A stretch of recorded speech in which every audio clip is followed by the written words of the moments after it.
the Dhamma is so central to this culture and so not understood by the people who write about this place in the media from overseas, when they're writing about whatever, we hear about outside. So the understanding of Dhamma is incredibly important, not only as it is part of warp and weft of the culture, but also the understanding of how am I responding to this and overlaying my own ideas on this culture that to me is quite different from mine and holds values that are quite different from mine. Political values, social values, Dharma values. The bottom line is the world is messy and complicated. So finding an inner place of safety is up to each of us. So really to encourage every single person to rest back in the present moment and to hold it with really tender kindness. The tender kindness of knowing and really, really being kind to yourself and touching each moment with kindness, that kind awareness that will allow everything to be here. And then see what happens. See for yourself what happens. But the sky is still blue, the leaves are still green, nature is outside, the birds are singing, the sun's coming up and going down, there's sunsets and sunrises, flowers are blooming. There are pleasant things happening even now. And to notice this, as well as, and hold it in the same moment as everything else, really helps to keep from drowning.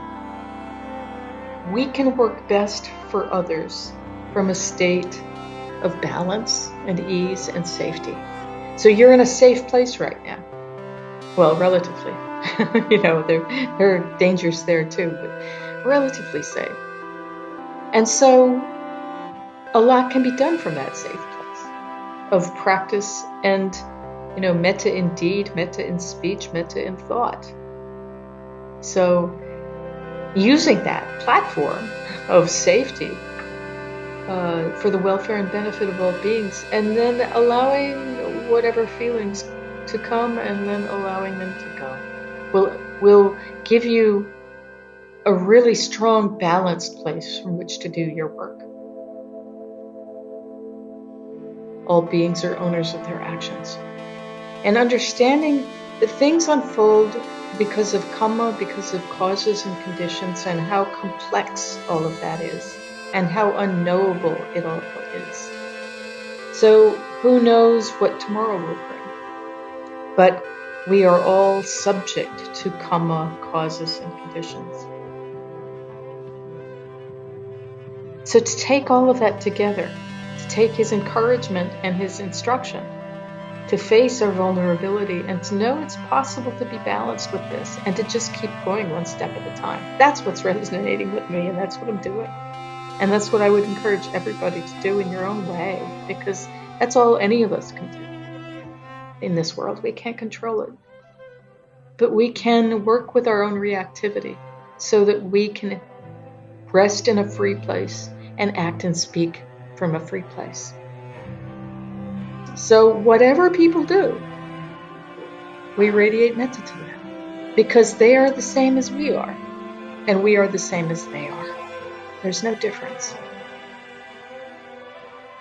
And for people here to know that everybody is radiating metta to them is a powerful thing. And that can do a lot of good for people's, to uplift people here. And that is so urgently needed right now, is that kind of uplift. Because there's despair, there's hopelessness, there's anger, there's, you can imagine everything. So to uplift is what we can do, and that's incredibly valuable.